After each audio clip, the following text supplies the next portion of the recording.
নমস্কার, তোমাদের সবাইকে সানা স্মাইল এডুকেশন সেন্টারে স্বাগত জানিয়ে আজকের পর্বটি শুরু করছি। আজকে তোমাদের জন্য নিয়ে চলে এসেছি তোমরা যারা পঞ্চম শ্রেণীর দ্বিতীয় পর্যায়ক্রমিক মূল্যায়ন পরীক্ষা দেবে, তোমাদের জন্য রায় ও মার্টিন প্রশ্ন বিচিত্র থেকে আজকে সমাধান করে দেখাবো পরিবেশ ও বিজ্ঞান বিষয়ে মডেল নম্বর 5 এই 5 ও 6 এই মডেল নম্বর 5 ও 6-এর যে সমস্ত ছোট ও বড় প্রশ্নগুলি আছে সমস্ত প্রশ্নের উত্তরের সমাধান করে দেখাবো। চলো দেরি না করে মূল বিষয়ে যাওয়া যাক। তার আগে বলি, তোমাদের আগের ভিডিওতে আমরা পঞ্চম শ্রেণীর দ্বিতীয় পর্যায়ক্রমিক মূল্যায়নের একটা সাজেশান দেওয়া আছে, তোমরা সেই সাজেশানটা অবশ্যই ভালো করে ফলো করবে। চলো দেখো প্রশ্নের উত্তরটি কী আছে।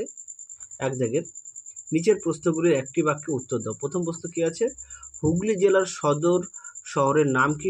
সঠিক উত্তর হবে চুঁচুড়া। দুই দাগের প্রশ্ন দেখো, সিউড়ির বিখ্যাত জিনিস কি? এটা উত্তর হবে মোরব্বা।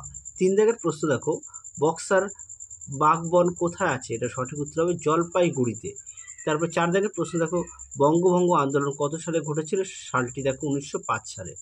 পরবর্তী প্রশ্ন দেখো, দক্ষিণবঙ্গ কোন অঞ্চলকে বলা হয়? সঠিক উত্তর হবে মুর্শিদাবাদ থেকে দক্ষিণের অংশটিকে। পরবর্তী প্রশ্নটা দেখো, শূন্যস্থান পূরণ উত্তরটা দেখে নাও। পরেরটা দেখো, দুই দাগের জলপাইগুড়িতে ড্যাশ বনে এক শৃঙ্গ বিশিষ্ট গন্ডার আছে? সঠিক উত্তর হবে জলদাপাড়ার। তিন দাগের প্রশ্ন দেখো, গাঙ্গেয় সমভূমির দক্ষিণ অংশটায় বিরাট বন? সঠিক উত্তর হবে সুন্দরবন। পরবর্তী প্রশ্ন দেখো কি আছে, চার দাগের ভারতের সংবিধান বানিয়েছেন ভীমরাও ও রামজি আম্বেদকর। পরবর্তী দেখো, তিন দাগের বাম স্তম্ভের সঙ্গে ডান স্তম্ভ মেলাও। প্রথমে কি আছে, আজাদ হিন্দ ফৌজ হবে ঘ, নেতাজি সুভাষচন্দ্র বসু। তারপরে যে গান্ধী বুড়ি হবে মাতঙ্গিনী হাজরা। তারপরটি দেখো, বিষ্ণুপুর হবে উম টেরাকোটা। তারপরে দেখো, প্রধানমন্ত্রী হবে খ, জওহরলাল নেহরু। তারপরে দেখো, রেল ইঞ্জিন এটা হবে ঘ, চিত্তরঞ্জন। তারপরে দেখো, চারের নিচের প্রশ্নগুলি উত্তর লেখো। শান্তিনিকেতন কোন জেলায় অবস্থিত? সঠিক উত্তর হবে বীরভূম জেলায়। তারপরে দেখো, এই জেলার উপর দিয়ে প্রবাহিত নদীর নাম লেখো? সঠিক উত্তর হবে অজয়। তার পরবর্তী প্রশ্ন দেখো, নিত্যবাহু নদী কাকে বলে? উদাহরণ দাও। চলো প্রশ্নের উত্তরটা দেখো, দেখে নাও প্রশ্নের উত্তরটি। যে সমস্ত নদী বরফ গলা জলে পুষ্ট, সারা বছর নদীতে জল থাকে এবং নৌ পরিবহনযোগ্য, সেই সমস্ত নদীকে বলা হয় নিত্যবাহু নদী, যেমন গঙ্গা, জলঙ্গি ইত্যাদি। পরবর্তী প্রশ্ন দেখো কি আছে, পশ্চিমবঙ্গের মালভূমি অঞ্চলের মাটি কেমন? উত্তরটা দেখো, দেখে নাও প্রশ্নের উত্তরটি। পশ্চিমবঙ্গের মালভূমি অঞ্চলে ল্যাটেরাইট মাটি দেখা যায়।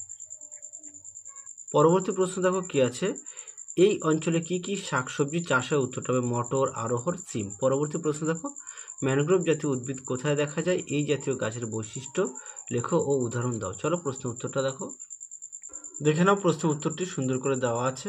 চলো পরবর্তী প্রশ্ন দেখো। চলো এবার আমরা 6 নম্বর মডেল সেটটি দেখব। দেখে নাও প্রথম প্রশ্ন কি আছে। এক দাগের পশ্চিমবঙ্গে চা চাষ হয়? সঠিক উত্তর হবে উত্তরে পার্বত্য অঞ্চল। 2 নম্বর প্রশ্ন দেখো, স্বাধীন ভারতের প্রথম শিক্ষামন্ত্রী ছিলেন? সঠিক উত্তর হবে আবুল কালাম আজাদ। পরবর্তী প্রশ্ন দেখো কি আছে, 3 দাগের ম্যানগ্রোভ গাছের একটা উদাহরণ হলো? সঠিক উত্তর হবে অপশন গ, গরান গাছ।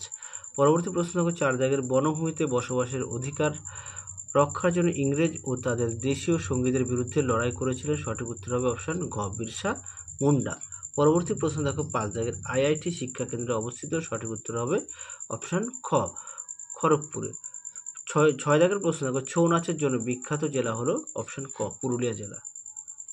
পরবর্তী প্রশ্ন দেখো, গঙ্গা নদীর যে ধারাটি বাংলাদেশে প্রবেশ করেছে তার নাম হলো পদ্মা। পরবর্তী দেখো, মুর্শিদাবাদ জেলার সদর শহর হলো বহরমপুর। পরবর্তী দেখো, 3 দাগের গান্ধীবুড়ি হলেন মাতঙ্গিনী হাজরা। 4 দাগের প্রশ্ন দেখো, পাহাড়ি অঞ্চলে সিঁড়ির মতো জমি তৈরি করে চাষ করাকে বলা হয় ধাপ চাষ।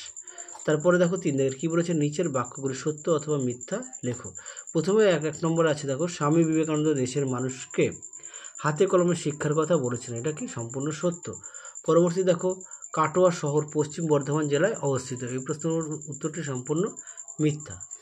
পরবর্তী দেখো, 3 দাগের বক্সার দুর্গ একসময় ভুটানের অধীন ছিল, এটা সম্পূর্ণ সত্য। পরবর্তী দেখো, ইংরেজদের দ্বারা বঙ্গভঙ্গ হয়েছিল 1805 সালে, এটা সম্পূর্ণ মিথ্যা। এর পরবর্তী দেখো প্রশ্ন আছে 4 দাগের কী হয়, পশ্চিমবঙ্গের সর্বোচ্চ শৃঙ্গের নাম কি? সঠিক উত্তর হবে সান্দাকফু। 4-এর 2 আছে, পশ্চিমবঙ্গের কোন শহরে রেলের ইঞ্জিন তৈরি কারখানা আছে? উত্তরটা হবে চিত্তরঞ্জনে।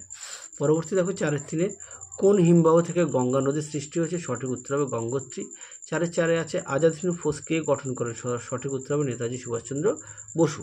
পরবর্তী প্রশ্ন দেখো 5 দাগের কী আছে দেখো, নিম্নলিখিত প্রশ্নগুলির উত্তর দাও যে কোনো 3টি। 5-এর একে আছে অধিক রাসায়নিক কীটনাশক ব্যবহারের 2টি কুফল লেখো। চলো প্রশ্নের উত্তরটা দেখো, দেখে নাও। প্রশ্ন উত্তরটি সুন্দর করে দেওয়া আছে, 1 নম্বর 2 নম্বর 3 নম্বর করে পয়েন্ট যে দেওয়া আছে তোমরা একটু দেখে নাও। চলো পরবর্তী প্রশ্ন দেখো কী আছে। তারপরে দেখো 2 দাগের লুপ্তপ্রায় মাছ বাঁচিয়ে রাখার 2টি উপায় লেখো। প্রশ্নের উত্তরটা দেখো, দেখে নাও। প্রশ্নের উত্তরটি সুন্দর করে দেওয়া আছে। তার আগে বলি, তোমাদের 5ম শ্রেণীর আগের ভিডিওতে সাজেশান দেওয়া আছে, তোমরা যারা এখনও দেখোনি আমাদের প্লে লিস্টে গেলে পেয়ে যাবে। চলো পরবর্তী প্রশ্ন দেখো কী আছে। 5-3 সুন্দরবন অঞ্চলের মানুষের জীবিকা সম্পর্কে লেখো।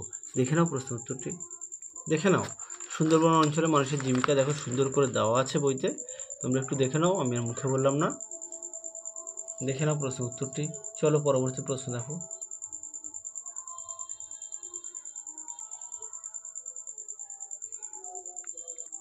শেষ প্রশ্ন দেখো 5-4 কোন কোন নদীর পলি জমে তরাই অঞ্চলের মাটি উর্বর হয়েছে। চলো দেখো প্রশ্ন উত্তরটি, দেখে নাও প্রশ্ন উত্তরটি।